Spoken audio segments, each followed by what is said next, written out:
এই রমজান মাসে যদি কেউ রোজা রাখে, আর যদি সেই রোজাদার ব্যক্তিকে যদি কোনো মুমিন বান্দাবান্দি ইফতারি করায়, কি করায় বলেন? ইফতারি করায়।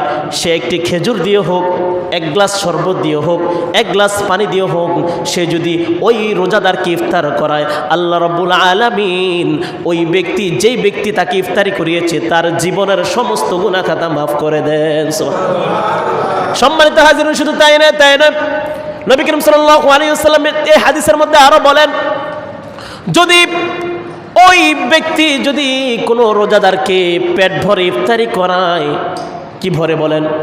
পেট ভরে যদি ইফতারি করায়, ওই ব্যক্তির রোজা রেখে সারাদিন যে সওয়াব পেয়েছে, রোজা রাখা ক্ষুধার্ত থাকা অবস্থায় একমাত্র আল্লাহকে ভয় করে যে ব্যক্তি একটু খানাপিনা থেকে বিরত থেকেছে, স্ত্রীর সঙ্গম থেকে বিরত থেকেছে, ওই ব্যক্তি সারাদিন রোজা রাখার জন্য যে সওয়াব পেয়েছে, আল্লাহ রাব্বুল আলামিন তাকে যে উপহার দিয়েছে, তার সওয়াব ওই ব্যক্তি যে ইফতারি করেছে তাকেও দেওয়া হবে। সুবহানাল্লাহ বলি।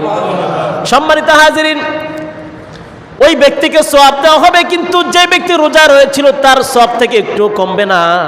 কিন্তু আজকে মুসলমান দেখা যায় আমরা একজন আরেকজনকে ইফতারি করাতে চাই না, ঠিক কিনা বলেন?